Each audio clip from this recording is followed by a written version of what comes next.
I created Black Flag back in 1994. It was pure escapism.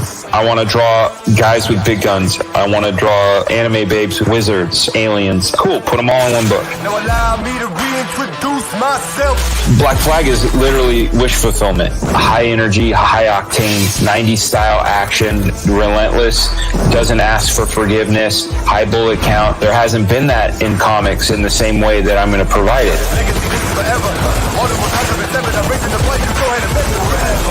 Sniper decided that he was going to go back into doing what he does best. He went and he took all of his gear, which had this shield on it with his flag, and he blacked out all the flags. He has no allegiance to anybody but himself.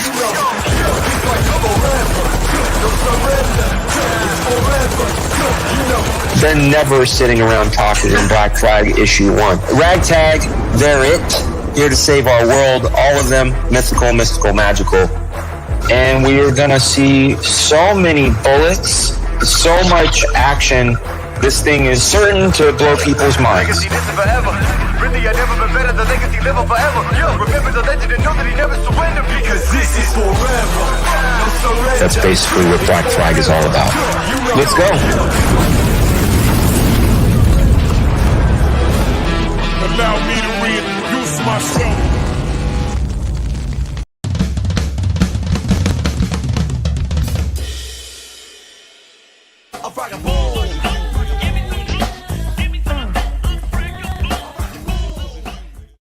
Oh my goodness. Oh my goodness. Happy Friday to you guys.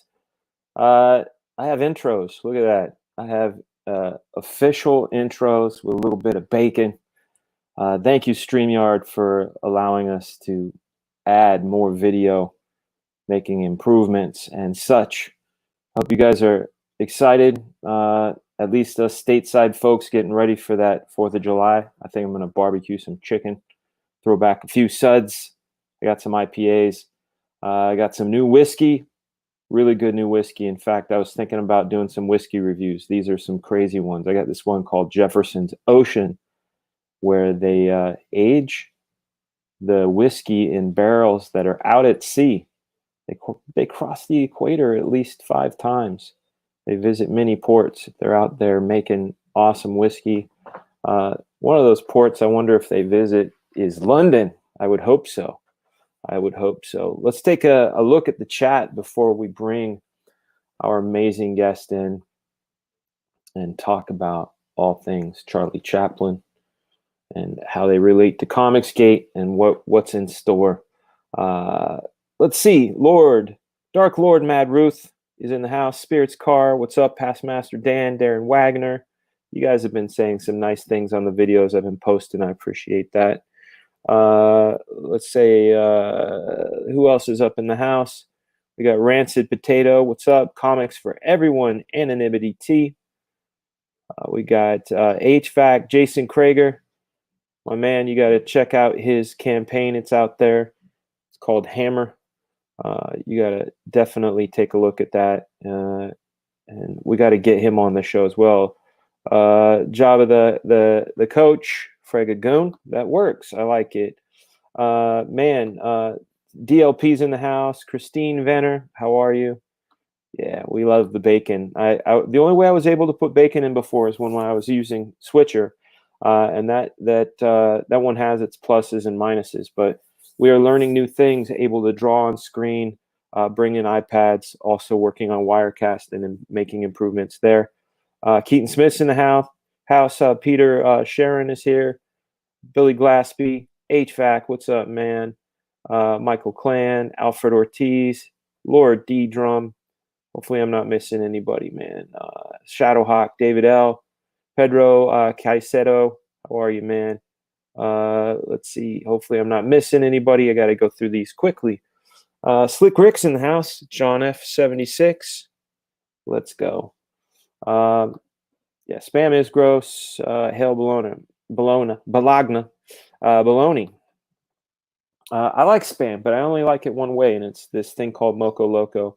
It's got to be diced, put in sticky rice with a runny fried egg over it, and that, my friends, is really where it's at. Fantastic, good stuff. Commie Mark's in the house too. Victor Thomas, John Manuel, Downshift. What is happening?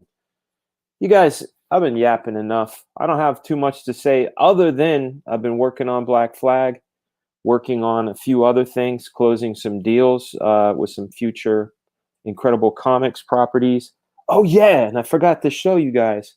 For you Couchdoodles show members that are at the $9.99 level, where you get a new sticker, which is exclusive to being a member of this channel. Look at these. Bam! Black Flag bumper stickers. I got only 50 of them made. Feels like a stack of cash, really, but check them out. It's got a little bit of a preview of that Black Flag Pineapple Perception cover on it with a little bit of variant. See his ripped arm tags? In the cover, they're red. So this is like a variant. Sketch Therapy, we got a new member here. What's up, my man Sketch? Welcome to the dudes. You've been a dude for a long time, but you know what I'm saying. Welcome to membership. So we've got these stickers coming. Of course, we have the hologram, holo foil, Incredible Comics. Again, these are exclusives to the channel, and you get a new sticker every month. So that is what's happening. But enough of that. Enough of that, guys. Enough of that. Let's bring in our esteemed honored guest, Charlie's London.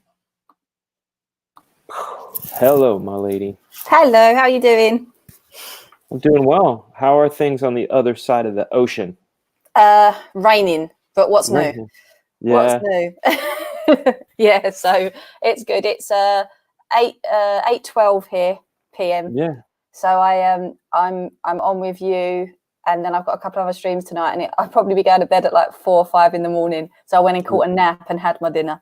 So welcome to campaign life, lady.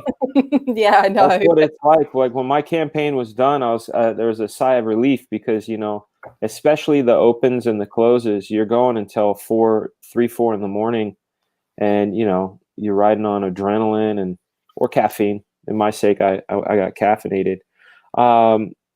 So we have a mailing list that people could get on. Do you want to tell them, number one, what the property is all about? And then do you want to tell them what happens when they sign up to the mailing list? Yeah. So my comic, Charlie's London, goes live on the 16th of October.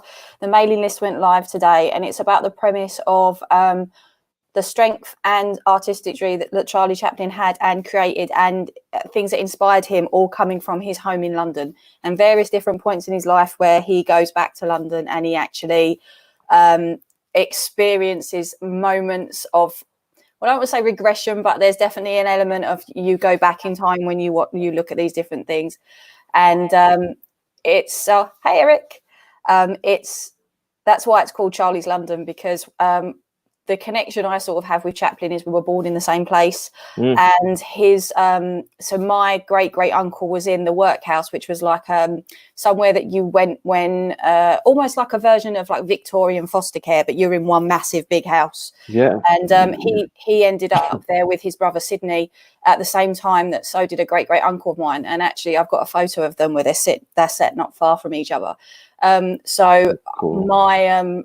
My work has always been like looking at the paths of was his humour something that was very much from the area, and was it born out of the fact of his poverty? Londoners have a very dark humour, like they literally will if something's like really dire and really bad, they'll make the way that they get through it is they turn it into a comedy. So the comedy and tragedy thing is very British anyway. Right. And I think that's something that he did quite a lot.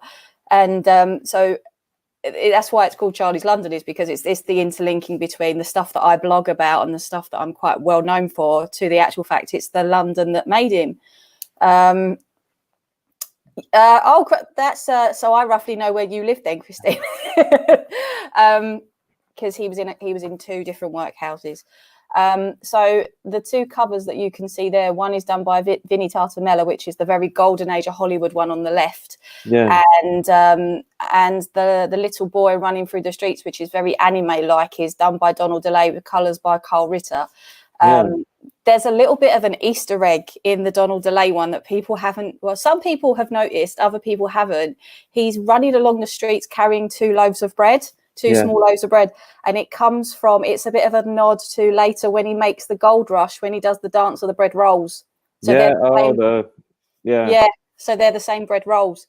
So it's nice. So that's where it is. If you sign up for the mailing list, you get an exclusive foil trading card by CG UK's very own Captain Fuckhead.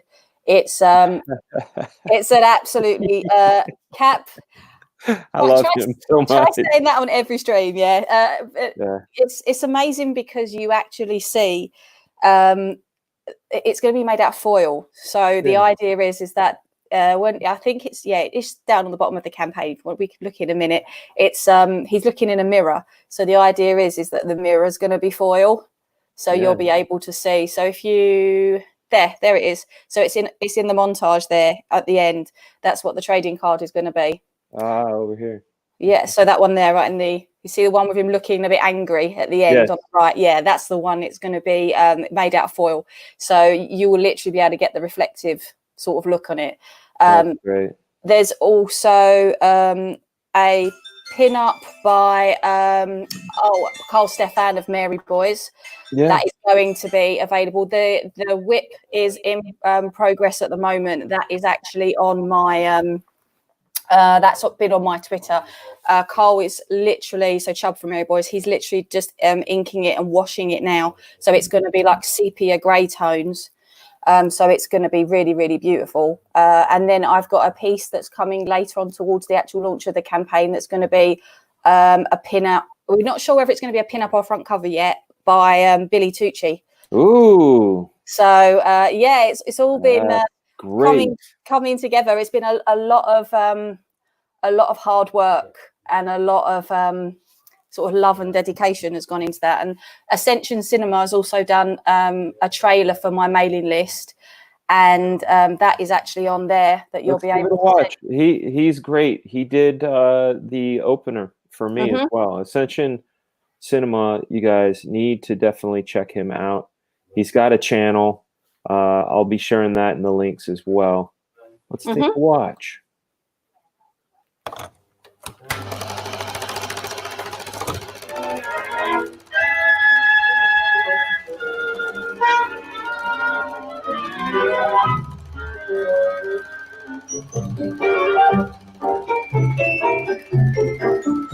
Charlie Chaplin is an icon of movie history, but few know the story of the man behind the actor. Join us for this unique comic experience, officially licensed by the Chaplin estate. As we go back to the Victorian streets of South London and discover his difficult childhood that helped to shape his most famous character, the Little Tramp.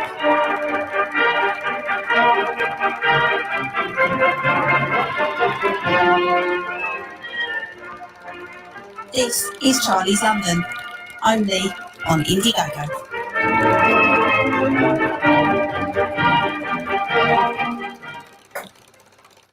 Okay, that was awesome. Yeah, it was. I still can't get used to hearing myself, though. That happens. That happens. Deadwood Dale's in the house. Hey, it's Deadwood Dale. Gonna make a movie about a movie. So I can't do that. My impersonation of Deadwood Dale is horrible. But I've been working on it. You guys, the sign up link is both in the description and cycling through the chat.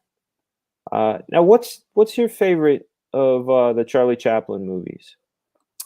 The one that I like, I see my favorite of his big films, because you have to split them up, because you have to split them into his shorts and then his motion pictures. So for his shorts, my favorite is probably one called The Pawn Shop, where he literally he works in a shop where people come in and like hock their goods, and there's a whole scene where he's performing open heart surgery on a clock. Mm-hmm. And that is hilarious. The longer films is, if I find it really hard to pick, but it's probably between one called The Circus and The Kid. Is the circus the one with the skating where he almost falls and then? No, that's Modern Times. Okay. But he does do that in more than one film. The Circus is the one where he's up in the big top and the monkeys are all crawling all over him and he's on the tightrope. Okay. But he did do a lot of his stunts more than once. In fact, the interesting thing you say about the skating, when you watch that, it looks terrifying. But but actually, it's a painting, right? Yeah, it was all done with glass plates Yeah. and depth of perception. I think he was one of the first people to really play around with that. So, there's ones.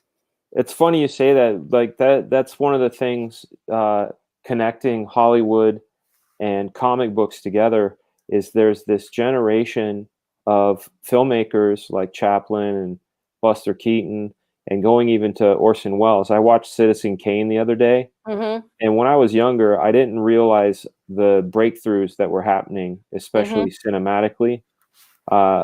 Same thing happened with cartoonists. I'm reading this book called Eisner Miller, The Interviews, and they interviewed each other for a long time. And Will Eisner, of course, was doing The Spirit in the late 30s, early 40s.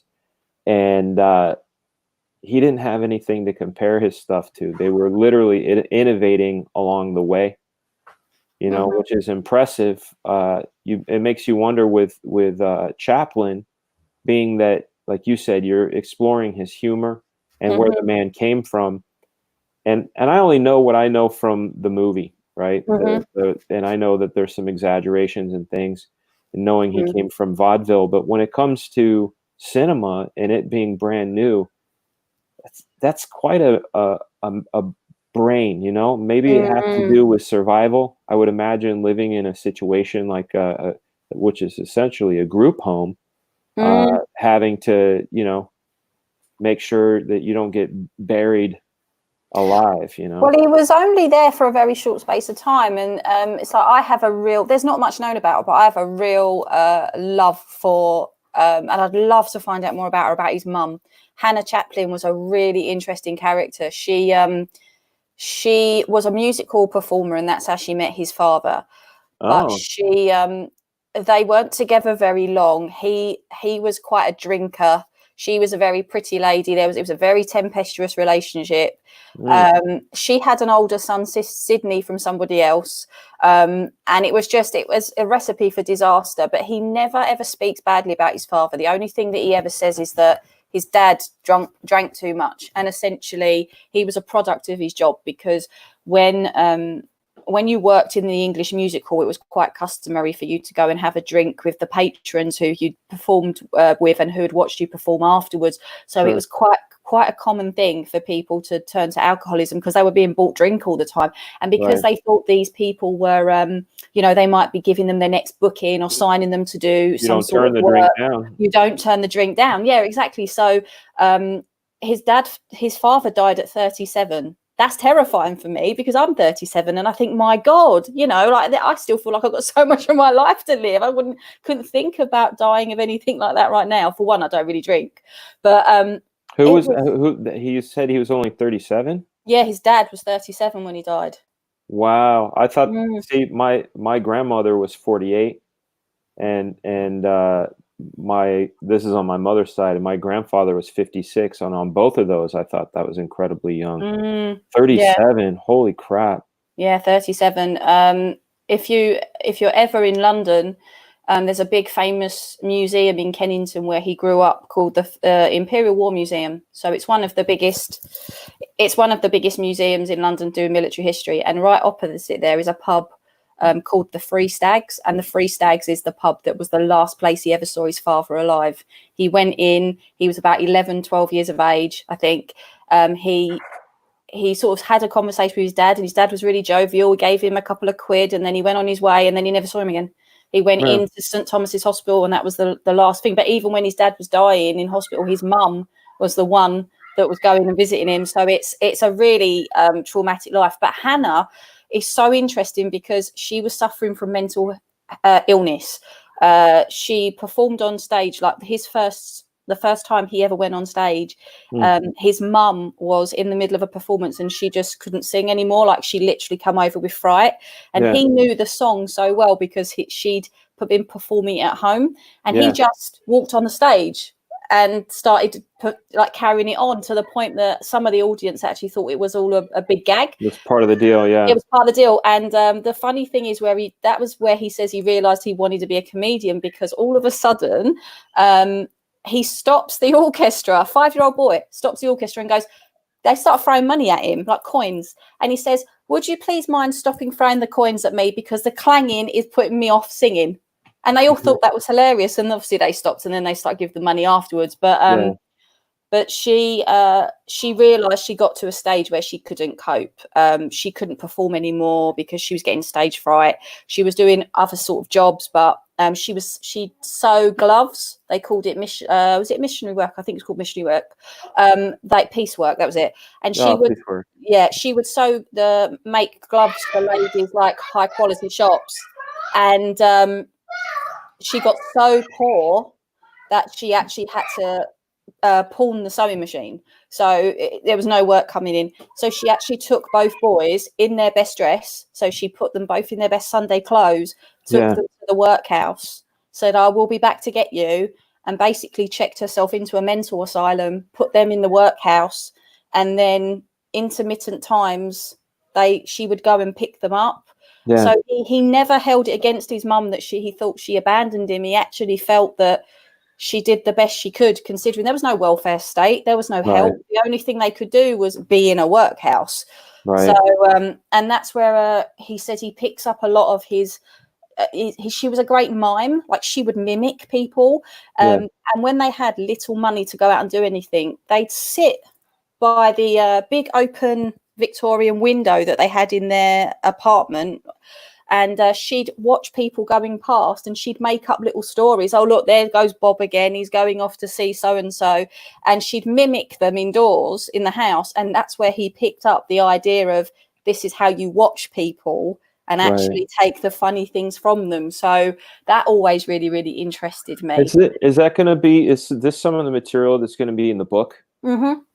Yeah. Oh, that's awesome. Yeah, I'm an avid believer that all things happen for a reason. You know, a lot of the things from my own childhood that during the time I was pissed off about, or felt certain ways about, that later down in the future I found that they were instrumental in building. Have you ever seen Karate Kid? Oh yeah. You know, when he's having him paint the fence, and it seems like life is making you paint the fence, but what you don't realize is down the line, your muscle is ready to do that defense because of the fact. And it's like you're saying, him watching his mom do something like that, which is to kill time, changed his frame of mind, which then helped him down the line as a performer. That's incredible. Yeah, the first book, I'm hoping this is going to be 3 books, but I've done it in such a way where, if you always have if it's not a successful campaign, you have to think these things through. If it's not a successful campaign, you can't leave the story hanging if you don't have the support to carry on more for the backers you've already had. So what I've done is I've made it so that this will be a standalone story in itself, but obviously if there's the support, it will be carrying on. So the way that I've done it is I've done it from his birth in 1889 through to 1921, when he returns to London as the most famous man in the world. It's like his return to the things that the adversities he knew as somebody that was now on the other side of the fence, if you pardon the pun. So it starts off, how I've done it is I wanted it to be really sort of referencing things that go on today with how people feel isolated and ostracized because of whatever, their views are, or their political ideas, or whatever, sometimes that people have felt threatened for whatever reason. And that happened to him in 1952. Right. And I heard about that. He comes I think he knew it was coming, because he used to premiere all his films in Los Angeles. That was the done. And then all of a sudden he went, I'm going to premiere this in Leicester Square in London. And everyone's like, okay. So he went to London, premiered this film. While he was here, he found out he would have to go up in front of the Court of Un-American Activities. And contrary to popular belief, Chaplin wasn't kicked out of America. He jumped before he was pushed, because what happened was he knew that they were going to kick him out and he didn't want to give them the court the satisfaction. So he turned around and sent a letter back saying, I've paid my taxes for 40 years. I am a true American citizen, but I'm not coming back if this is how you're going to treat me. So he didn't. Wow. He didn't go back. He sent his wife. She collected all the stuff that she could, because there was no reason Una couldn't go backwards and forwards. And I think he stayed in London for a while, renting some properties, and then they moved to Switzerland. And he never went back until the Oscars many, many years later in the 70s, when he received a Lifetime Achievement Award and was giving a standing ovation. That is still the longest standing ovation in Oscar history. It's in the Guinness World of Records. 12 minutes was a standing ovation. So he's premieres this film, and that night there's he quit before being fired. Yeah, I suppose you could say that in a way, to be honest.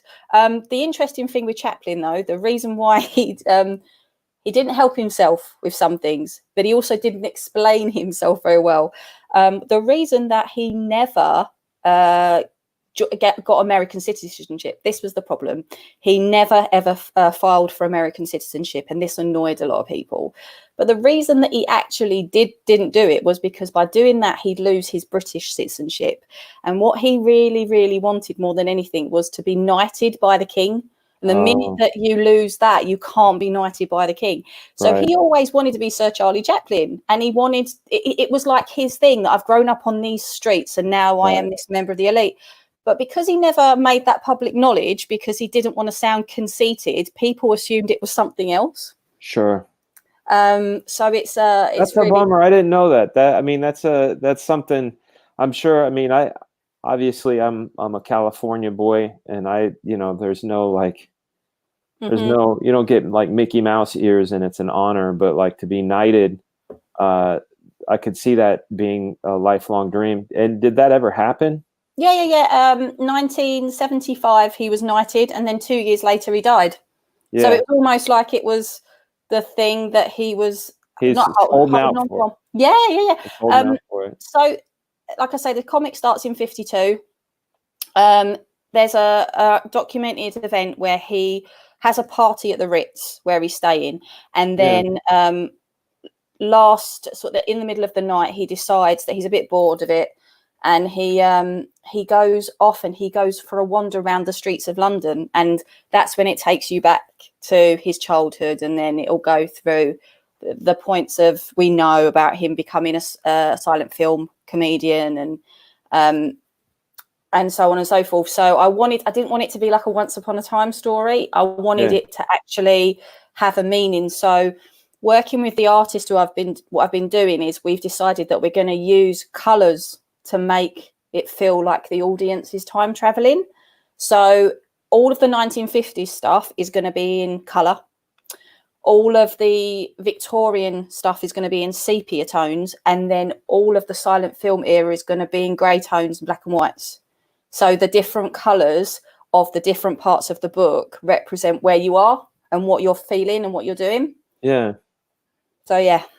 That's pretty great. That's pretty great. I can't wait to get my hands on this book. Oh, thank you. We have one of our comics gators chilling in the green room. I want to bring him in. I'm sure he has things to mention, because this is your first campaign, right? Mm-hmm. Well, this guy's an expert, ladies and gentlemen, Mr. Adam Post. Whoa. How are you, Mr. Post? My buddy Charlie's London and the Fragaboom. How are you, man? I'm feeling the Fragaboom. Happy Friday to you. Happy Friday to you. Great to see you, Charlie's London. I'm really glad you're actually out talking about your project that you've been talking about doing for a while, and you're making it happen. Mm-hmm. Yeah, well, I had to sort of take it very pigeon steps, because obviously this officially licensed, so there's only so much I can put out. Mm-hmm. There's different things you need to sign when you do so an officially licensed. So because I am so respectful to the estate because the estate makes up his children. I'm very careful with, okay, I'm not putting this out until I know they've sent an email back to me saying, yeah, you can do that now. Yeah, it's great to be meticulous, and you have a relationship with them that predates the comic. Yeah. I've done stuff with them loads before.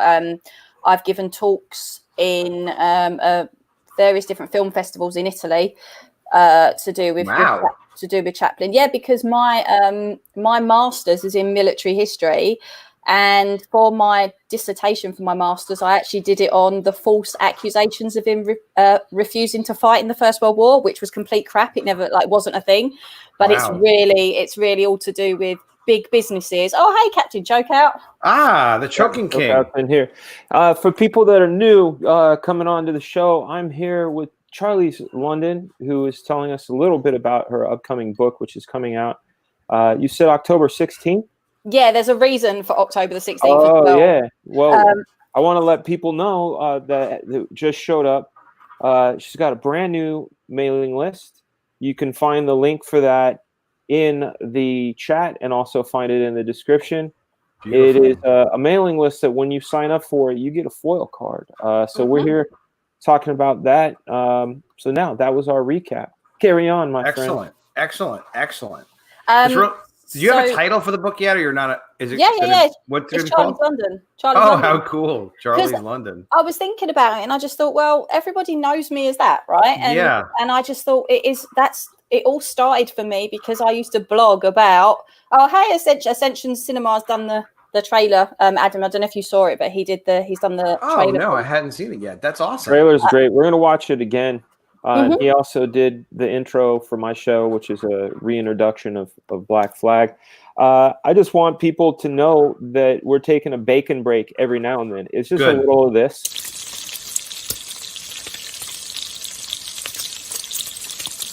Free up! There you go. Perfect. That's what I needed that. The 16th of October is another date that our backgrounds cross links. So the 16th of October was the premiere in London, where he found out that he wouldn't no longer be welcome in America unless he went up in front of this court. It's also my parents' wedding anniversary, which wasn't something that I think they planned. But that night at the premiere, Chaplin met somebody called David Robinson, and David Robinson is now considered to be his official biographer. So it's the man that wrote this book. That's a massive book. Wow. That's not a joke. That book. Is there an audiobook version of that? There is, I believe. Okay. That's going to take a long time to listen to, though. Wow. Well, this is the reason why I wanted to try to work on this as much as possible, because I'm using this book for the dialogue, which is his own book. And then for the actual universe and making it completely accurate, I'm using this book. Wow. This book is the basis of the Robert Downey Jr. film, because this man wrote the script. Yeah. Okay. And he's writing the introduction for my comic.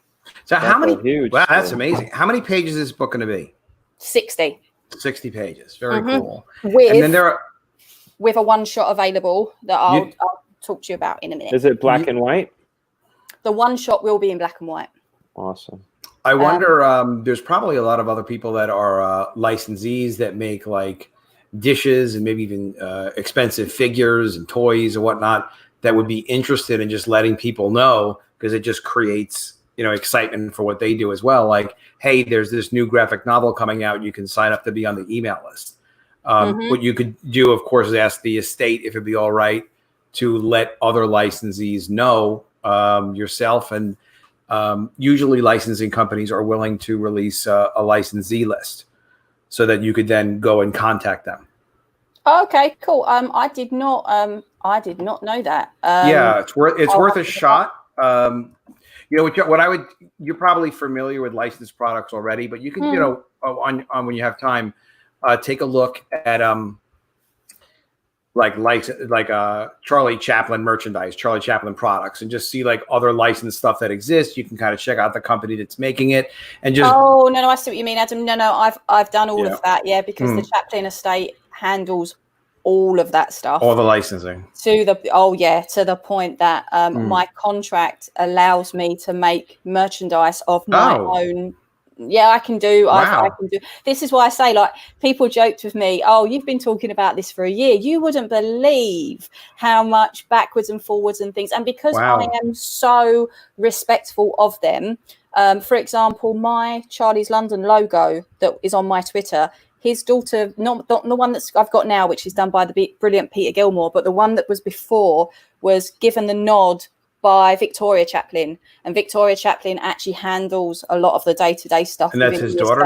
That's his daughter. That's one of his daughters. How cool. So, very cool. and it's like I was saying to you about David Robinson. David Robinson is 90 now. He knew Charlie Chaplin, and he worked on the Attenborough film. And I've been a little bit of private investigating last couple of months. I found pictures of him when he was at that premiere.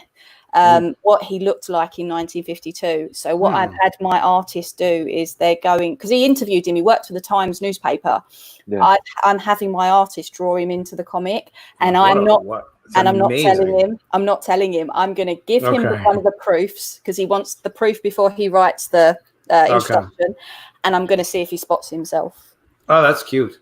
That's really cool. The one shot I was just telling you about, there's a great story about the relationship that Charlie Chaplin had with Stan Laurel, because they were friends, and very few people know they travelled around London. Not London, so they travelled around America with vaudeville together from 1910 to 1912. From Laurel and Hardy? Yep. Did not know that. Yep, they were friends. The reason why people don't realise it is because he hadn't adopted the name Stan Laurel yet. He was still going by the name Stanley Jefferson. There is a Charlie Chaplin museum. I can't talk about too much with the licensing, but if you go to Switzerland this time next year, you might see my book in there. That's all I can really say. Oh, congratulations. I'm really happy for you. This sounds like it's going to be a huge success. I really hope so, because and if you need any help with planning, like price points, or are you going to a special cover or whatever else you're thinking about doing, you can always hit me up. But there's a bunch of people that do great with CG that love you, and definitely bounce anything off you want. Oh, thank you. Very cool. I will definitely. I pick everybody's brains, and I listen to so many different people, and I take advice. I mean, I've said so many times on different streams that I do watch a lot of streams with like yourselves, and I have a notebook and I write down things that cool. I want to do, and things I think are a good idea. But yeah, the one shot is going to be drawn by CG UK's very own William Crawford Hazel, who is responsible for Elsa Dark. And it's going to be the 2 years that Chaplin and Stanley go around the different theatres in America performing, and how their relationship rubs off on each other. Because people don't realise that between 1915 and 1917, after Charlie joins Keystone and invents the tramp, good old Stanley Jefferson goes around as a Charlie Chaplin impersonator before he becomes the famous Stan Laurel. So and then of course, Chaplin, that's funny.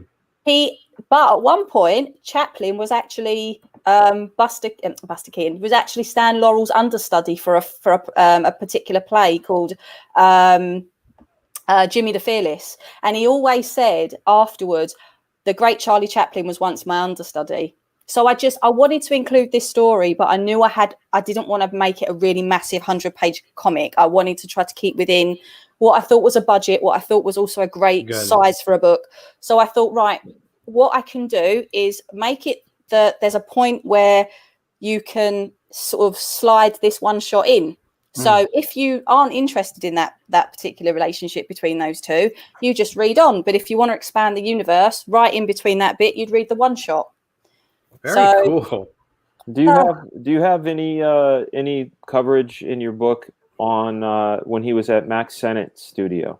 Yeah, with the Keystone. Yeah, because it goes up to 21. So he was at Keystone in 14-15. So there'll be all that, and the Mabel Normand stuff, and the creation of the tramp was all there. So Keystone's going to feature very heavily in this book. Yeah, that's great. When I worked for Mattel, the department head, we did all the entertainment. They decided to host one of our I don't know if you call it a soiree, team building team building, but they hosted it in the Mac Senate studio, and it was really great, you know, seeing the history, because just knowing that Chaplin was there. And the same thing, we did some work over at the Henson studio, which was previously Chaplin studio, you know. Wow. So it's kind of cool being able to check that kind of stuff out.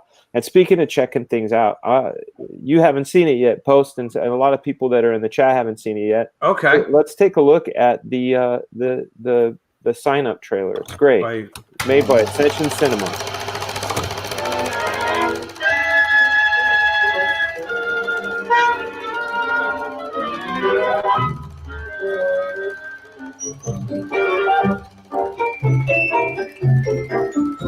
Charlie Chaplin is an icon of movie history, but few know the story of the man behind the actor.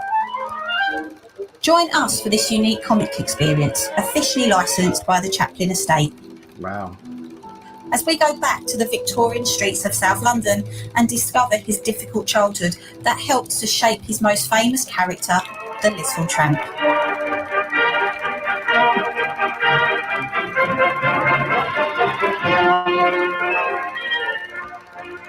This is Charlie's London, only on Indiegogo.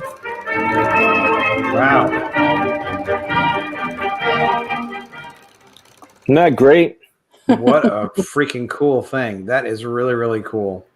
It was wonderful. See, we need people like you in Comicsgate, just, you know, putting the energy in, putting the effort in, making a project that nobody else can do. You know? It's definitely a labour of love. I mean, but there is also look at this campaign. That's something to aspire. Oh, that's amazing too. That's something no one else can do. Frega, like the desert needs the rain. We got to have Frega. So here we are. This is the Black Flag campaign. We crossed the 170,000 threshold, you guys. We're at 2,376 backers. My magic number that I'm aiming for now is 2,500 backers. Beautiful. It's my dream. You guys help me make my dream come true. I also, Adam, I'm been made aware that you have a brand new book coming called. I have a brand new book coming. It's called The Mermaids. Yeah. And this is the short little trailer for the sign up, which is at epicmermaids.com.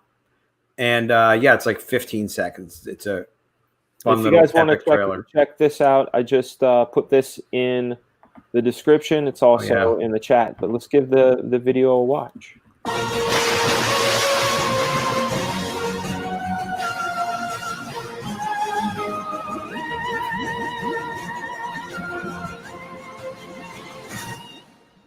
Boom, that's it. Short and sweet, man. Quick to the point. It's going to be good. It's 48 pages, full color. And, you know, like everything else, I like making sure the book's done in advance so that I'm able to ship the book when it needs to go. That's just sort of my thing. I got a thing with that. So you're looking at a October 2020. Yeah, you know what I do? I did this on my stream earlier today. I'm going to share to you my page here that shows the build of the campaign. It's not done yet, but it just shows a little bit more of the artwork and stuff. And I just love how this one came out. This is, you know, I describe this as an epic mermaid fantasy where Game of Thrones meets Mermaids. It's full color comic, 48 pages, shipping October 2020. It is huge. There are a ton of characters. It took about 2 years to develop this with like three writers and one editor. It was like a massive, massive undertaking. There's a ton of a cast of characters, and it really completely has that Game of Thrones fantasy vibe. And they're all mermaids. And I kind of like wondered before, like, that's how I wind up getting into a lot of projects is, why isn't there a project that's like this? And like, why isn't there a book that are all mermaids? And the answer to that is, I don't know. It's just it was a lot of work because you're like, all right, if you're going to take that premise, are they going to be all female mermaids? You know, what's their deal? Like, and the answer is, yeah, they're all female mermaids. There are no human beings in the story. There are no male mermaids in the story. It's just the whole world kind of unto itself. When's And your campaign going live? I haven't decided yet. I had because people just started getting College of the Dead graduation day, which has also done really, really well. We just broke 31,000. We were like just at like under 30 just a little while ago. It's gone really, really well. And I'm still doing orders for that one. That one's in demand. So people have received that. And I was like, all right, let me put up the email list for the Mermaids. And the email list has blown up. So I appreciate everybody signing up to it. It's fantastic. It's more than 50% of what it's like at 150% of College of the Dead graduation day in numbers. And it's just been like 3.5 days. So I'm like, all right, this is freaking huge. One of the things I like about you, Adam Post, is you're not afraid to experiment. You've been in this publishing game a long time. You've tried all kinds of different formats. One of the things I really dig, I got College of the Dead, and I hear people talking crazy talk about margins and things. I got it. There was a narrative that was started by, unfortunately, Charlie's London had this. Actually, you had this too. It's like people. There's from the same small group of little weird people that hang out in a Discord that sit together and are like, what's a negative thing we can say about Frega? What's a negative thing we can say about Charlie's London? What's a negative thing we can say about Adam Post? Right. And they kind of sit there and cook that up. And yes, I don't even. When I heard they were going after Charlie's London, I was like, what do you not like her accent or something? I think it's cool. Like, I don't even know what the F they were saying. And I'm glad they stopped. I saw you were getting like, but awesome. The people just get, we love you. I mean, who's putting as much attention into their work as Charlie's London is? We're all trying, but I mean, it's an amazing, unique project. So I have no idea what anybody's goofy issue is, but Captain Chokeout says the margin master. Yes, I am the margin master. As a storyteller, I'm a big fan of formats, and I love people that do experimentation. Like when I was going through it, it didn't bother me at all. It actually gave me a sense of claustrophobia, which was good for horror. As people that create comics, we use every device available, whether it's making panels big or really tiny. I mean, there are some where look at Frank Quietly and the way he does things. I think for me, your format experiment was awesome. Thank you, man. So we actually published the material in 4 different formats so far, and it'll probably be in as many as 6 different formats. And that's 1 panel per page as an art book, 2 panels per page as the black and white edition, the color 6 panels per page. There's a web comic I have on Facebook that has the entire first book. I don't promote it very much because usually people are just getting the regular book. It's sort of for a different audience. We're doing it. We're also recoloring the black and white from the first College of the Dead now because so many people want it. They've asked me. But I'm getting people that are asking me like, well, we like the black and white for College of the Dead. Are you going to collect or are you going to do the second book in black and white? So we'll do a collection as well of like the first 3 books. Well, speaking of black and white, one of the pioneers of black and white cinema was none other than Charlie Chaplin. And as you've met her. People new to the show right now need to know that Charlie's London is making a comic book. She's making a book called Charlie's London. You guys can sign up for that list right here and get yourself a foil trading card of Chaplin looking into a mirror.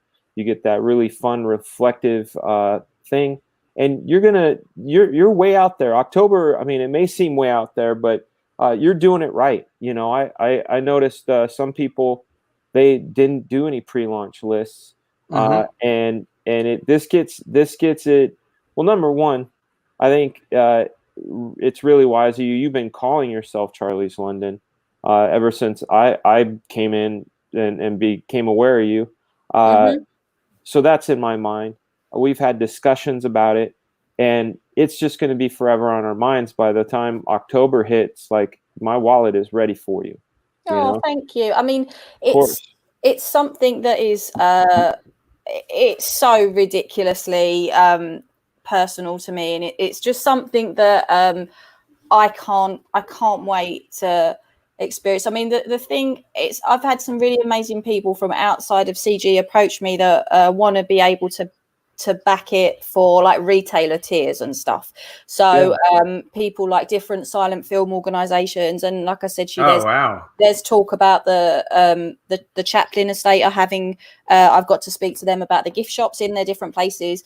But the one place that I am more excited about than any other, which is going to sound like the most ridiculous thing, is where I work, in the school I work in. They want copies for the library. And the thing is that of all the places in the world that my book is going to be, just to know that it's going to maybe entice some younger children to read it, is really important to me. And you know, it's not going to be a children's book. It's going to have, I'm trying to strike the balance between, you know, the adult content and the younger content that people will appreciate. Because Captain Chokeout in the chat, who I love, he brought up the point. Captain Chokeout, I love him. He brought up the point that there has been some controversy around Chaplin because he married some very young women. Weirdly, this actually shows a certain level of morality on Chaplin's part, because he was when he wasn't the tramp, he was a very good looking guy, and he romanced quite a lot of women. But unfortunately, there were women that would claim that they were a 20-year-old, and then he found out they were 14. And this happens to the actress that was in his film, The Kid. When she first approached Lita Gray, when she first approached to be the naughty angel in the film The Kid, in the dream sequence, her parents put down that her age was 17, I think. And so there was a bit of chemistry between them, because even if you look at the film, she does not look her age. She actually was 13. And and they started not during the making of The Kid, but sometime after, when he got his divorce from his first wife, he started having a relationship with her. And she goes to him and says that she's pregnant. And he's like, okay. And he just went, back then there was no DNA testing. He could have turned around and gone, well, there's no proof it's mine, and then paid her and then sent her on her way. But he didn't. He said, all right, we'll get married. And then her parents had to step forward and go, she can't get her. She's 15. So he had to go to Mexico to marry her. So, oh my gosh. So he still married her. So unfortunately, though, this followed him around. And then when he married Una, his last wife, she was 18, he was 54. But they stayed married for the rest of his life and had 8 children together. And he never, ever once womanized and looked at another woman while he was married to her. I'm 50, so I've got 4 more years on that one, right? But, she was a stunning woman. If you see Una Chaplin, beautiful, beautiful woman, 54, he was still a decent looking guy. And, they stayed married for a very long time. It wasn't something. Wait, is there a magic thing that happens when you turn 54? Do we suddenly turn into milk? I have no idea. You know what I say when and it happens to men and women, so I'm not going to be even sexist about it. But you could be sexy about it. Now, but there's certain people you go good looking. Something's happening to their face. They're getting puffy and then they're getting jowly. Whenever you start seeing that, you say the banana is starting to turn brown. Okay. Because bananas are awesome, and then you can make bread out of them. Falling apart. Bread out of them. So if it's 54, if that's the number where the banana browns, our days are numbered, Adam. Depends on the banana. I think it depends on the banana. People never ever guess my age. The amount of times I've gone to buy alcohol in the supermarket, and over here it's like you got to be over 25, and I get ID'd. Or even when I record some stuff for my streams in the past, I turn and I say to Jan, my fiance, I go, I sound like a 5-year-old. I'll tell you, you look like just sound like a British version of my own wife. Oh, really? Yes, you and her. That you guys both have very similar features: dark, short hair. You look like you may have some sort of Spanish in your descent, or Latin. I don't know, but my wife's half Puerto Rican. But you guys have a similar vibe. my dad's Turkish. Yeah. And my mum is Jewish descent, but they found out they're Farsi Jews, so they come from Spain. Okay, well there you go. So yeah, I saw it. I saw the Spanish in there. Mm-hmm. Bam. And Dino Caligula is in the house. I love me some Andino. Andino rocks. Yeah, he sure does. He sure. Wherever Andino goes, I goes. Yeah. Yep. That's how we go. Let me let you guys know that it's time for a beverage.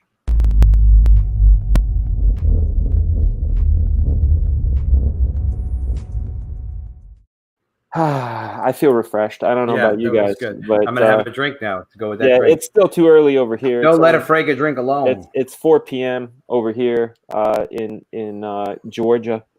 We had a question. I am not macking on Charlie's. I'm just saying. I'm just saying. You know, she said no one knows how old I am, and I go, yeah. I would guess that you know, she and my wife are of similar age, but that's it. And what about says it? Forever young. That's how we do. I try to be. I've got something to show you, Dan. I wanted to show you this when we streamed together on my channel, and I forgot, and I remembered. So I know that you love classic Disney, and Jan bought this thing I'm going to show you for my birthday last year. So if it is making your screen big. Oh, that's awesome. It's holy smokes, 1965. So it's an original Mickey Mouse comic from 1965. Yeah, it's a gold key too. Yeah. So a 9.2, which is pretty good. Holy shit! But if you look on the back, which I love, you can. Do you need extra money? You can have. You can submit your art with this little thing at the top and win $100. So I just thought that you'd like that. $100 is yours. Yeah, that's awesome. Yeah. I just thought that you'd like that because you like. I know you love your Mickey Mouse and your Disney like I do. Yeah, that's pretty classic. I do. I'm a big fan of old Disney. You know, I'm a fan of Disney. I'm a fan of Disney until Walt Disney died. Let's just put it that way. Everything afterwards started to change and become what it is today. Not that I don't love what it is today. I just don't love it the same. Have you seen the I was talking to Literature Devil about this earlier. Have you seen the Mickey Mouse cartoons that were done by the team that made Ren and Stimpy? They finished making them in 2017. They're 3-minute shorts. They are brilliant. They are literally, the animation is very old-fashioned Mickey Mouse, but it's got that ever so slight Disney Simpsons vibe where there's jokes in there for the adults, but there's also definitely jokes for the kids. They're really, really good. They restored my faith a little bit in where Mickey Mouse was going for Disney, but the most recent one are still 3 years old. But if you check them out, they're all on YouTube. They're fantastic. Absolutely brilliant. Is it the one where they're like in Paris? Did they do that one? Yeah. I love that. That one, when those first came out, I was still over at Mattel, and our department always had our ear to the ground of like, have you seen this? It's like that movie Klaus that everybody's talking about now. We saw all of the previs and all the pre-production stuff back in 2015. You know, so it just seeing that stuff come through, and I remember thinking the same thing.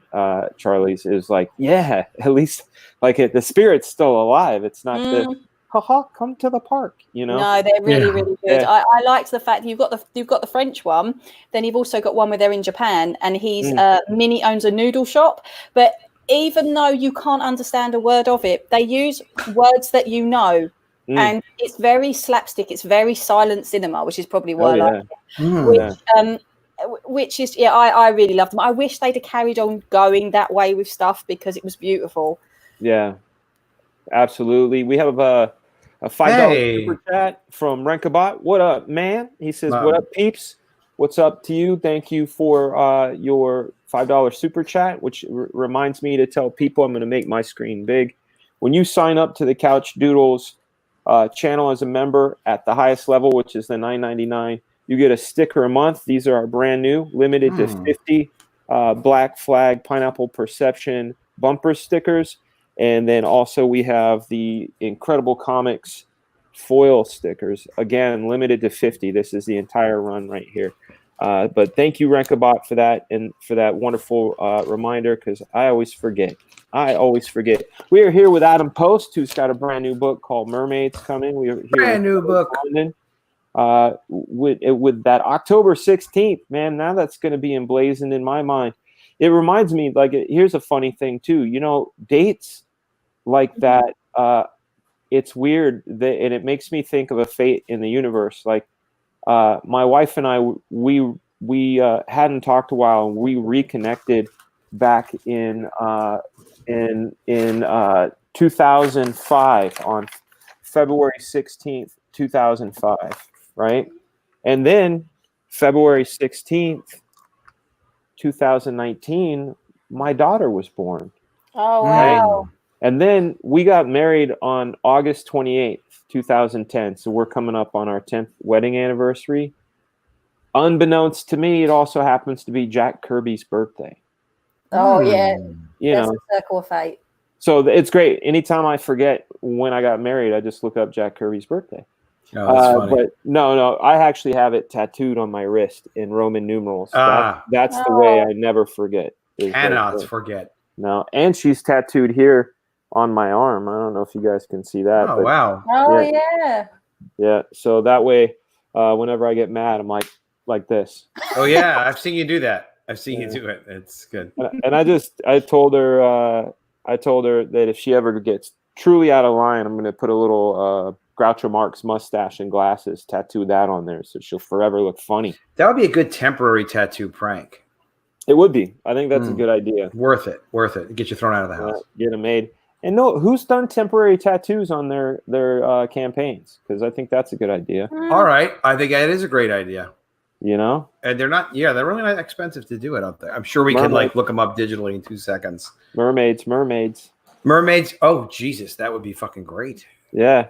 Oh, yeah, because like you get a lot of the sailors, don't they? Like it's a very hipster thing as well to have like the mermaid tattoos and the anchors and that sort of stuff. So you could have them made, and that'd be quite a really cool thing. It's very rockabilly, I think, is what we call it over here. So the 50s sort of glam with the tattoos.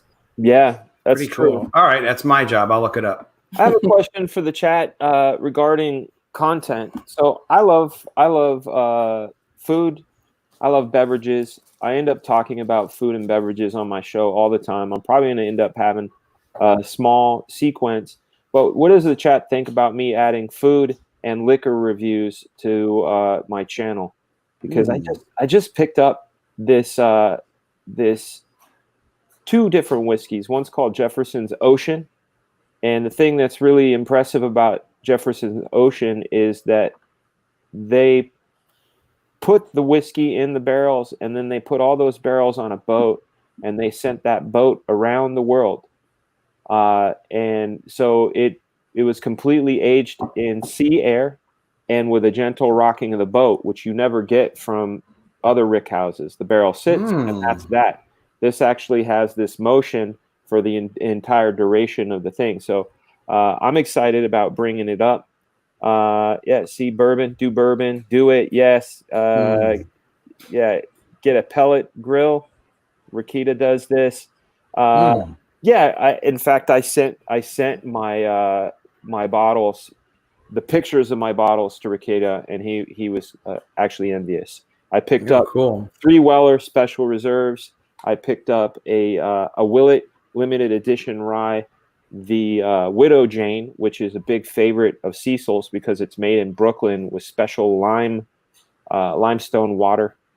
You know, so I think I'm going to do it. I think I'm going to be doing that kind of stuff. I mean, just do it once and see how people like it.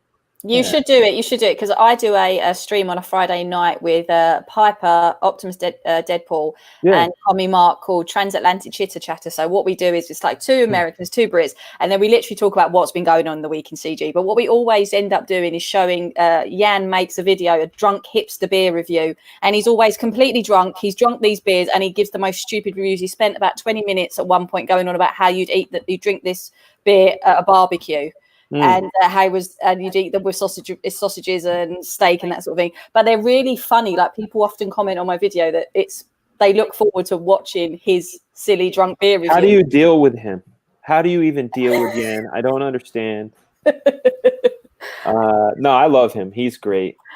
I think it's because he is genuine, sincere, and ultimately harmless, and I think that's his charm, to be honest.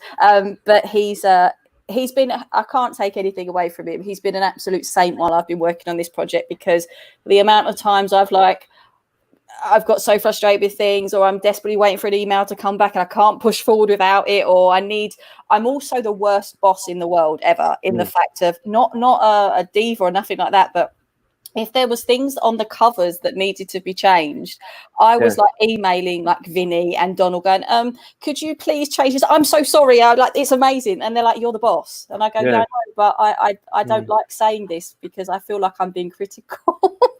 Yeah, well, ultimately you gotta get what you want. Bob Bug with one eye is king.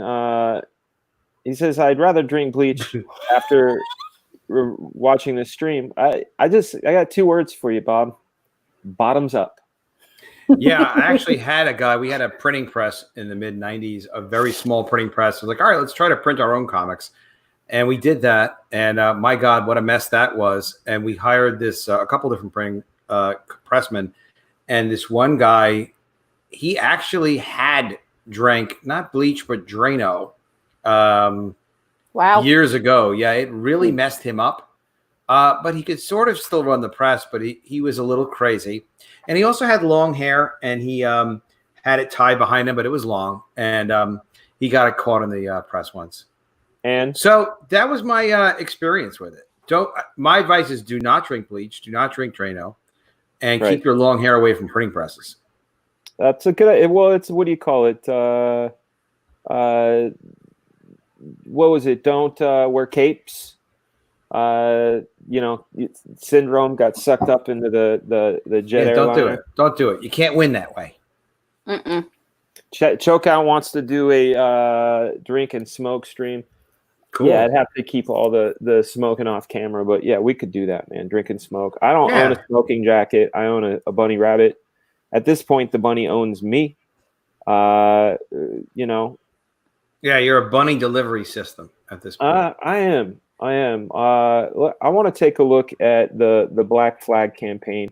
Cool. I know for a fact it's not moving, because usually I get emails, but I'm a glutton. I'm a glutton for that sort of shit. So let's take a look at the Black Flag campaign. We are at $170,000, 196 cents at 2,376 backers. I like that number, 2376, but I want to get this thing up to 2,500. I got to come up with a 175,000 stretch goal. I haven't really come up with one yet, but would like to. And of course, we are here for the Lady of Honor, Charlie's London. From East Lane to the Limelight, the streets that shaped the life of a legend were not always black and white. It always bugs me out when I see color photographs of things that I'm normally used to seeing in black and white, right? So, for example, every now and then you'll see not colorized, but actual color, and it's rare, but like footage from World War II, right? Yeah. Or if you see a color photograph of Chaplin, it's off-putting in a way, or a color photograph of Einstein. You're like, wait a second, what? Because, you, in my mind, I'm like, everything. Yeah, they don't exist that way. Yeah, color didn't exist. There's no coverage of it. And no, now, there was course, there's a big controversy with there was a film that came out. I think Peter Jackson made it, called They Shall Not Grow Old, about the First World War, about 2 years ago now.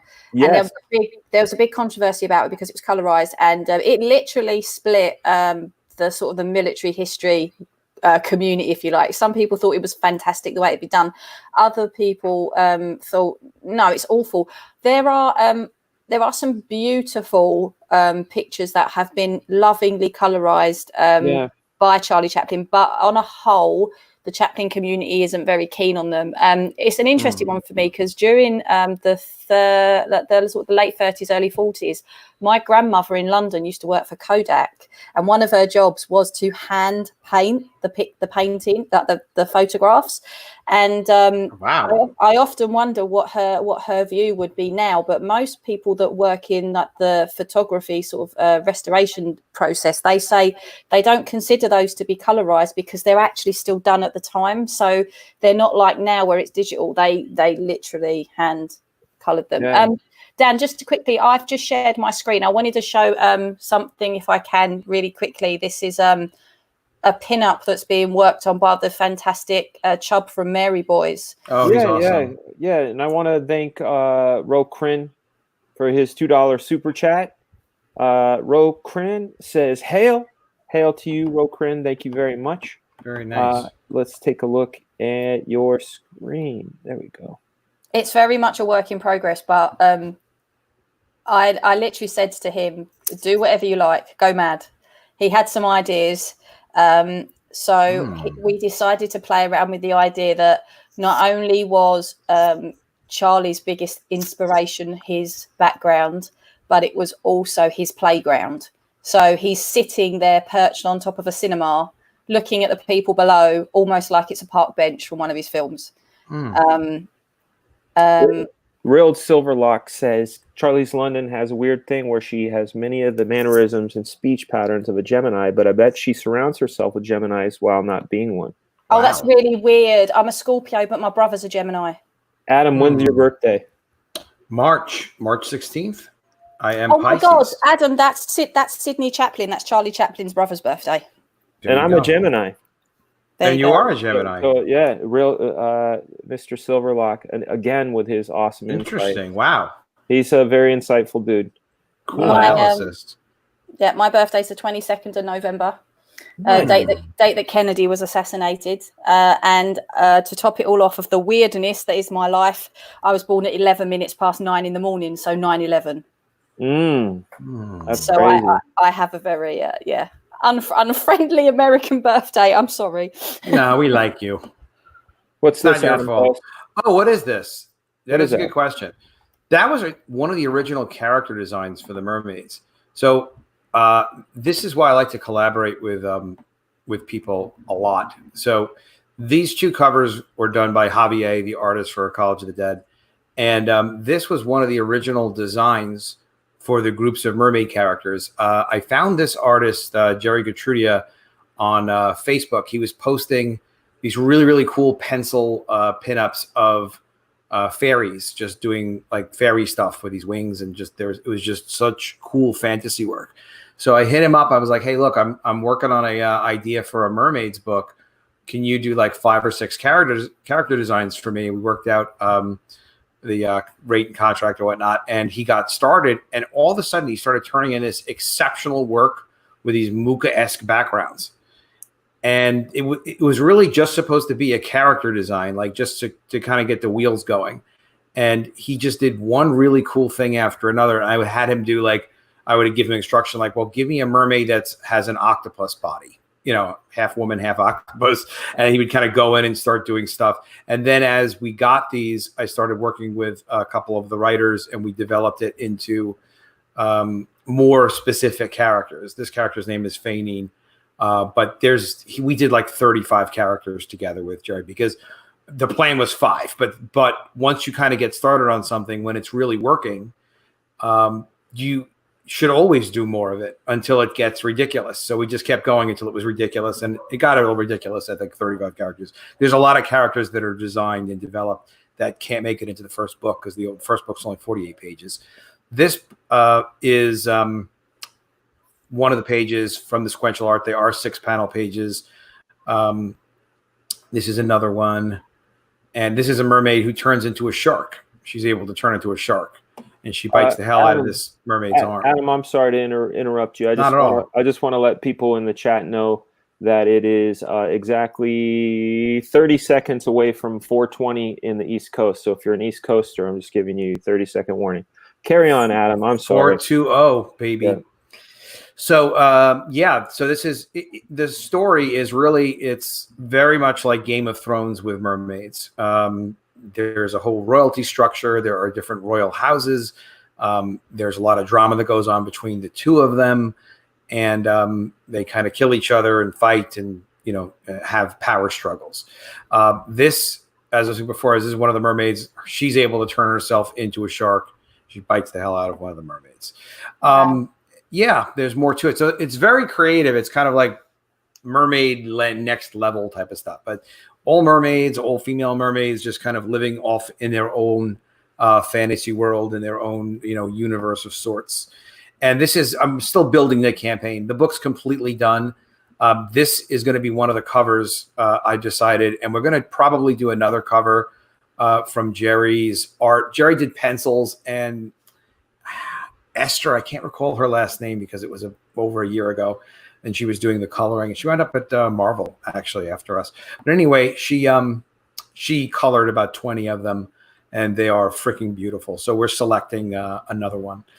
But yeah, and this is these two characters were to be married, Idris and Jana, with the dagger there, and they were not able to be married because of royalty drama, and that completely destroys that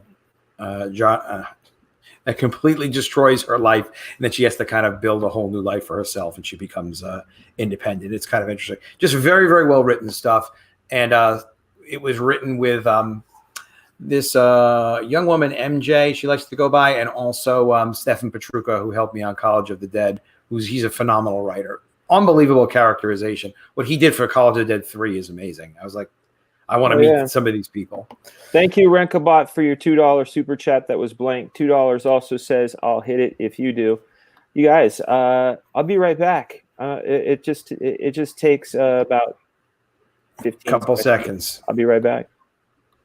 Oh, it's long enough for the Mermaids trailer, actually. Just play a trailer. Cover it in the meantime. Just to let everybody know, thank you so much to everyone who supported me today. I'm on 125 subscribers at the moment. Fantastic. So I have nothing to gauge that on. I'm going to take that as an absolute win for the day. That's you started with 0 and got to 125 in a day. Mm-hmm. Yeah, that's very, very good. Mm-hmm. And what Clint likes to tell people is at least get to 300. Clint, I don't know what his numbers are exactly. I think Dan said he was at 1,000 or something when he launched it. Maybe been a bit more. But yeah, people are very used to signing up for these lists now. They seem to be very willing to. So Dan, Charlie's London was saying she's at 125 for her mailing list. That's fantastic. And she had just started today. It's excellent, right? Yeah. Yeah, I'm really chuffed. Like I say, I have absolutely no gauge. Like if you was to see the DM group between myself and the CG UK guys, I'm constantly like, am I doing this right? Is this what you're meant to be doing? Like, I learn. I'm never ashamed to say that I learn, and I take everything on board. And if I make a mistake, I'll 100% go, oh right, guys, I'm going to change this. Thanks for sticking by, and all these sorts of things, because everyone makes mistakes along the route, and because this is crowdfunding, you don't have someone sort of looking over your shoulder like you would a boss going, do this, do that. So I think it's another reason why it took me so long to make sure this was all perfect and give myself that time to know when to go live. And I've also planned it so that I'm on I know we're all in lockdown technically now, but when I'm back at work properly, I've launched and done different strategic dates so that I'm on holiday from work. So if I have to suddenly find myself into American time, I don't, it's not going to impact anything else, because obviously my customers come first when it comes to my campaign, and I want to be able to give it the most that it can, because I have to split myself equally in one respect between my my day job and my comic life. So excellent. Yeah. You're doing everything right. Speaking of everything right, there is nothing wrong with a little bacon.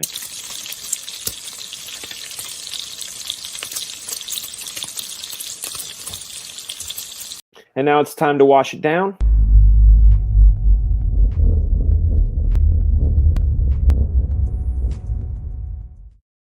We're back. We're Beautiful. Back. That was a little commercial break for a little bit of bacon, a little bit of bourbon, finer things in life with the bees. Little bacon action. The bees, and what is also awesome with the bee is the best damn Charlie Chaplin comic that is ever going to be made. So the bee and best. You guys, if you haven't yet, check out the mailing list that is in the description. Also check out the Mermaid mailing list.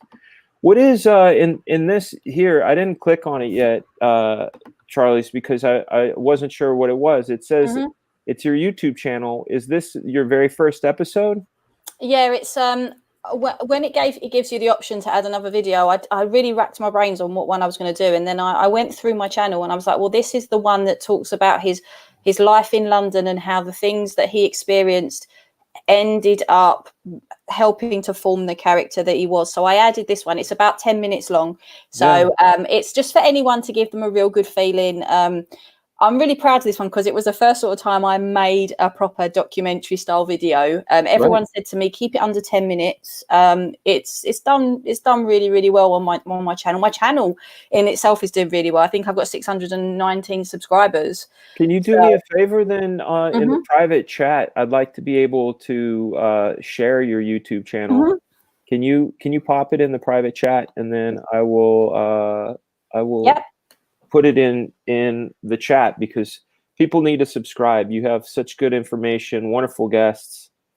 Oh yeah, I've had some amazing guests on there. I mean, I had, obviously you came on, and that was a great experience. I loved the conversation we had about the old cinema, and you was telling me about inspirations that you had. I've obviously had Archie Bear on there, which again was lovely. I get the one thing that I think is amazing is I get the compliment a lot that I'm really easy to talk to, and when I ask questions, it's really easy to interact, and it's a nice chilled atmosphere. And that's always what I wanted to create. You know, like people can come on my channel and aren't going to be worried what I'm going to ask or those sorts of things. Yeah.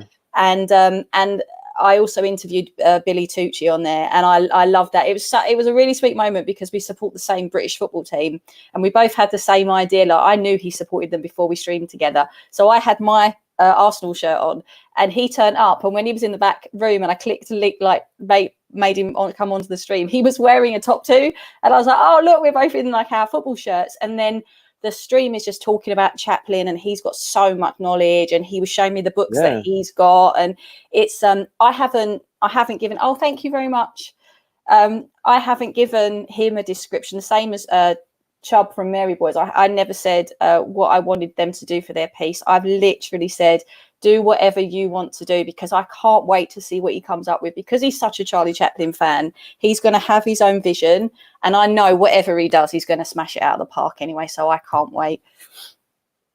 Yeah, I can't either. Billy, you can totally tell that Billy puts his passion and love into the stuff he does, and that's sort of the key. And that's one of the things I love about Comicsgate and Comicsgate books. You know, here you are making a book about Chaplin.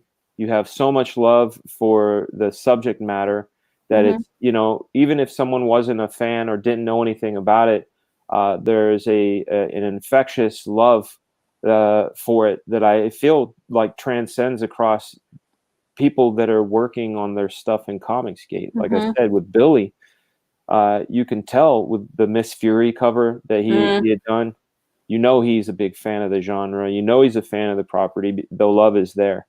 I try to do that with Black Flag. You know, I created a book back in the day that was filled with things that I knew for a fact these are where my interests are, and I can spend all day and lose time doing this sort of thing. It's great, and I think what you're doing it absolutely right by getting the mail list up and running. I mean, we've got July, August, September, October, so they've got essentially 4 months. 4 months, you're going to build your list nice and sizable, and you know, get on MailChimp, get those updates out, get the teasers out, you know, all that other stuff. I think you're doing it right. Oh yeah, I mean, I really hope so. Like I say, I look at what other people are doing, and I think that's a really good idea. Or, you know, and this is what makes CG so unique, is that you are literally, you know, arm's reach away. Like, it's so easy to drop you a DM and say, like, Dan, can you help me with this, or can I come on your show? And everybody literally is that helpful. You know, like I said to you about talking to Billy, he reached out and put a Chaplin quote on my Twitter a couple of months ago, and that's how we got to speaking. And he's just been really, really incredible with the things that giving me advice and things that he thinks would work. And also, we had this affinity because he's looking after a property himself at the moment, right? And he's, as far as I know, I could be wrong, but I think Miss Fury was public domain, and then Dynamite got hold of it, and then it went on from there. But it's still the same premise that he sees that. To him, the integrity of June Tarpe Mills' work is everything. Right. So he doesn't want to do anything that's going to do her memory a disservice. Exactly the same as me with Chaplin. So he's got a family that he wants to make the piece proud of, exactly the same as me. So there is definitely, I say it jokingly all the time, that he's like my spirit animal in CG, because to say he mentors me. Emphasis on animal. He's an animal. He's a little animal, teenage animal. Yeah, man. Everybody loves Billy. Billy is so awesome. Well, where are you're hopping over to another stream here in a half hour, so I'm going to be cutting this in the next few minutes. Where are you heading, Charlie's? I'm going over onto Comicbook's Russian Troll Factory, which is always a load of fun. He's breaking the rules because, like, last couple of weeks, there's been no girls on there, so he's breaking the rules for me. I believe he's got Literature Devil over there. He's great. I love him. Yeah, we had a great stream this morning. He's absolutely brilliant. He was one of the first people that was really supporting my project. So I always kept that in the back of my mind, because loyalty is everything to me. Yeah. When I debuted my mailing list, I was like, I want it to be with Lit Dev, because he has been so supportive from the beginning. So I do keep these things in the back of my head. And there's time for me to go everywhere. Like, I'm sure, like, you guys will hear this story about how this comic came about more than once. So I hope so. You know what the good thing about it? This is a little bit of peek into the kayfabe for people, but like the more we repeat it, the more we see how effective it is. We can change it, make bits more exciting. You know, when you're campaigning, you're out there and you're wanting people to see your book, and you want to because we love what we do, right? We love what we do, so we want to get that out there. So if we kind of treat each appearance like a touring comedian, you know, who's out going show to show, and like, you know, that one wasn't as funny, but when I paused, they laughed more. We get better as we go. You know, so we're out there, and I want to hear your story 100 times, Charlie's, because I know by number 100, it's just going to be like a well worked symphony. It's going to be great. Well. Statistical Zero, who's in the chat, you might have seen, he does these incredible little comic strips of I've seen them. They're great. Yeah. He's working on a picture now. I'm not going to show it because it's a work in progress, and some people don't like their works in progress being shown. Other people don't like. So, but he's done this picture of like a Charlie Chaplin poster on a wall, and he's done a comic caricature of me leaning against the wall. The Charlie's looking over my shoulder, almost like really approving of what I'm doing, and I'm looking back at him. He just drew it, and I said to him, I want to pay you for it. I want it to be the thank you card that goes out in my when everybody gets my comic, and I want to sign the back, and I want it to go to every single one of my backers. And he said, I just drew it, like I didn't expect that. And I was like, no, like I want to this is what CG is about, and I want to reward the people that are there and do these things, and that's exactly what I'm doing. But I'll tell you really quickly another little really quick Chaplin story that I love this one. So I went to a film festival about 5 years ago now, and it was the 100th anniversary of his character, the Tramp, and I was asked to give a talk. And I wasn't nervous about his children being there. I was nervous about my mum being there. My mum came to Italy with me, and I was like, oh my God, it's like being in your school play again, all over again. It's like crazy. So I got through that, and then afterwards we were having drinks, and I introduced my mum to Victoria Chaplin. And my mum is so like, literally, she's such, nothing phases my mum. Like, I talk to her about what's going on in CG, and she talks to me like she like talks about you guys by name, like I know you to just. Oh, that's so cool. And, like, she'll I'll say something to her, and she goes, okay, but what does Dan think? What does Ethan think? I was like, Mum, I can't just pick up the phone and ask them. And so they were talking about this. Victoria said to my mum, maybe you can help me with something since you grew up in South London. And my mum went, yeah, what is it? She said, when my dad didn't want people to know what he was talking about, he spoke in this strange gobbledygook language to my uncle Sydney. And they would go backwards, forwards, and nobody else would know what they were talking about. And then my mum started doing it. And Victoria stood there and she was like, and my mum went, it's Pig Latin. It's back slang. It's South London back slang. It's what was like. And oh, yeah. I've heard that stuff. I don't know it well, of course, but I've heard it. It's like, wow. Oh, thank you. Yeah, Renkabot, thank you for the $5 super chat. You guys, the super chat helps pay for the show, the StreamYard, the internet, everything. So thank you so much.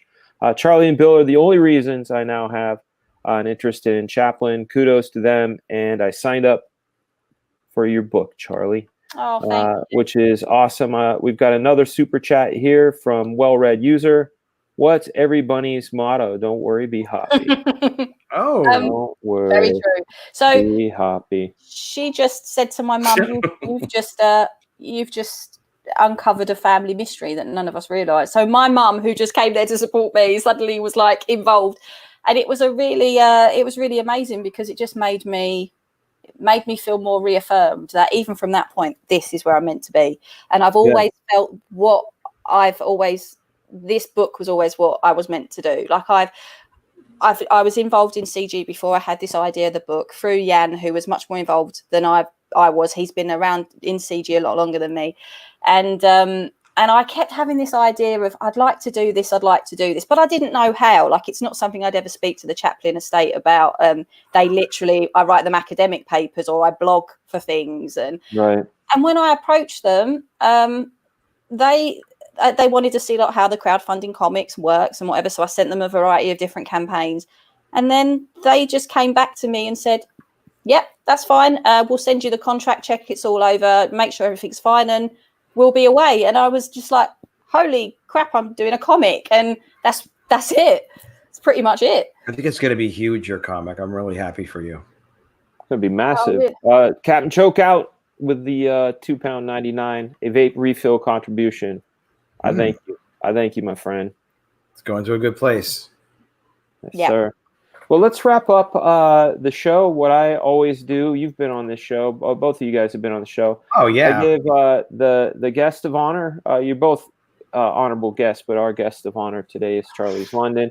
You get 2 minutes. You get the full screen. You get 2 minutes. You can talk about whatever you want. It could be about saving the Balinese wombat from asteroids. It could be anything you want. Damn. I didn't know they were being threatened by asteroids. I know. They're like asteroid magnets. It's weird. Damn it. But we're going to do it now. So I'm going to count you out. 3, 2, 1. The floor is yours. Hi, everyone. So thank you for having me, Dan. It's been a real honor first day that I have had such a great opening day to get my mailing list up and running. Thank you so much. I'm at 130 now. So again, this chat is awesome and CG has been awesome to me as well. If you haven't subscribed to my YouTube channel, please do. There are various other great little videos and things that are going on there, and I'll be keeping people up to date with the campaign. I'm also part of a little ragbag team called CG UK, who we're a group within CG. There's nothing splintering off about us, but it's just because we get to stream on the same time scale, which is often really good when you're trying to get to bed. So go and have a look at some of those great channels like Captain Fuckhead, and you've got Commie Marks over there as well. Double Vision is there as well. Go and have a look at all these different channels, and there's some really crazy content goes on. I'm on Russian Troll Factory tonight, which is at 10 o'clock, so it'll be 5 o'clock EST. And also I am on with Mandy and Malin at I'm trying to work that out, 10 p.m. EST, which is 3 o'clock in the morning my time. So for CG, for Charlie Chaplin, I am an insomniac today. Lots of coffee, lots of caffeine, and lots of love. Thank you, everyone. All kinds of love happening. Yeah, you guys definitely sign up for the list. And then now, how do you want to go? Like I usually pick, I either kick or chop, or I can whatever way. How do you want to go? Well, in reference to your Karate Kid earlier, I think you should chop me off of the camera then. Okay. 1, 2. Oh, yeah. There we go. Good night, Charlie. It's so really good to see you. Yeah, great to see you. I'm so happy she's publishing. It's really cool. It's pretty awesome. What we got here? College of the Dead, graduation day. I don't want to take the time to just basically say thanks to everybody for supporting College of the Dead graduation day. I've gotten incredible feedback.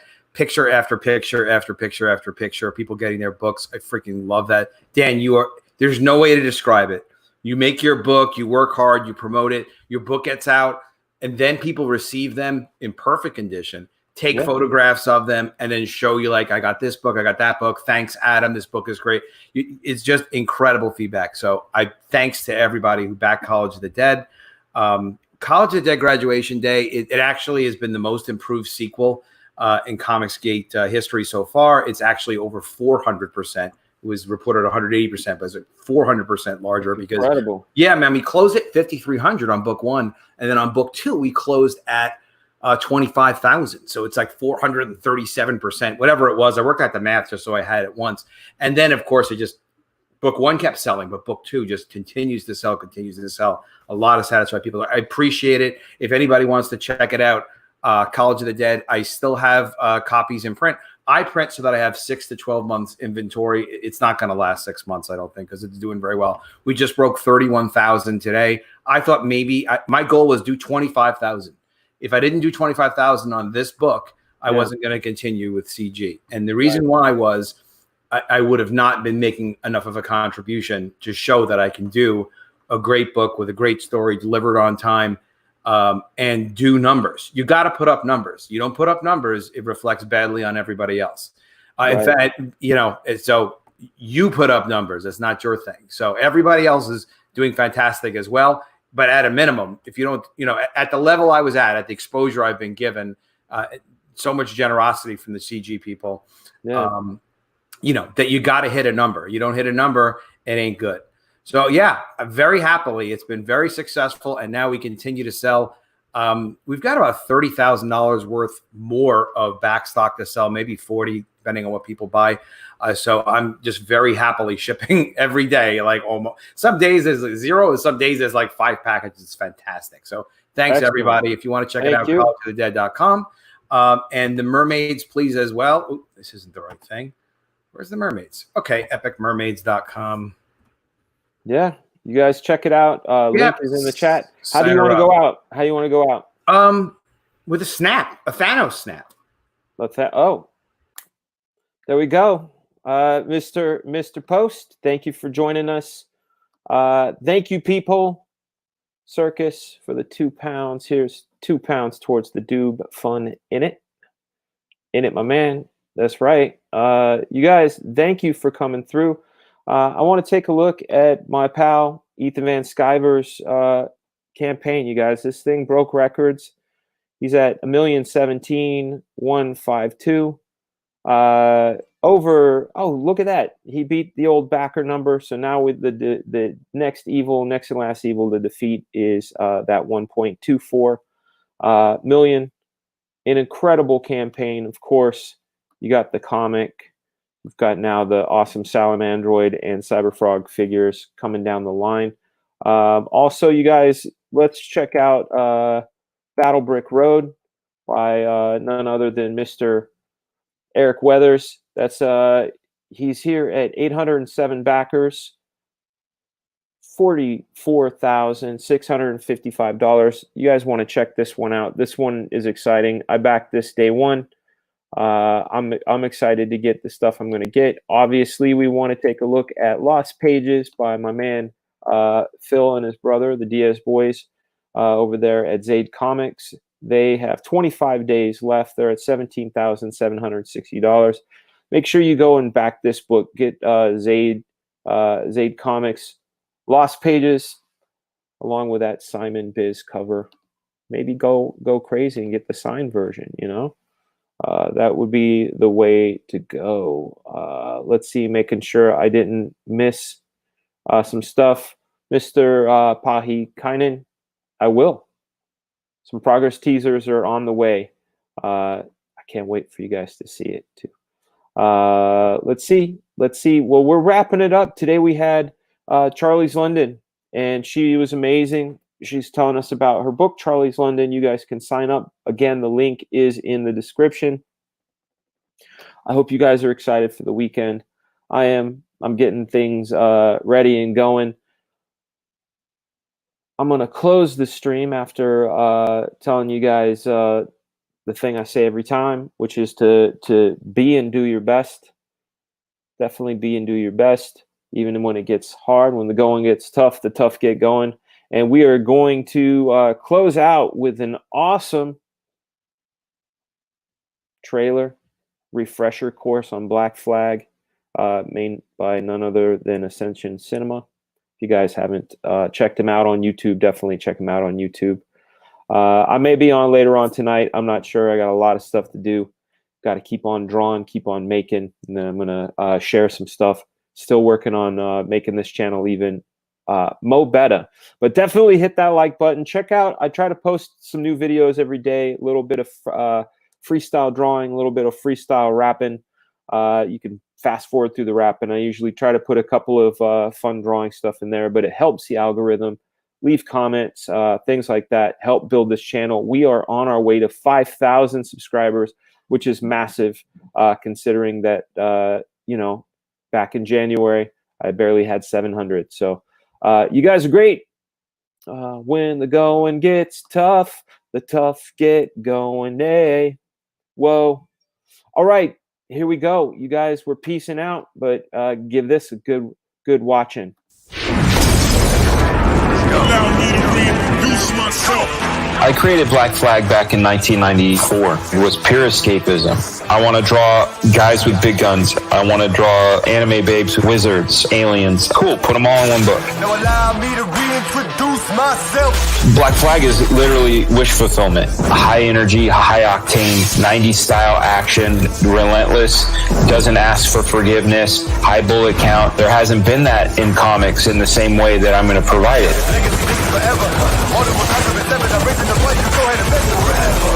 Sniper decided that he was going to go back into doing what he does best. He went and he took all of his gear, which had this shield on it with his flag, and he blacked out all the flags. He has no allegiance to anybody but himself.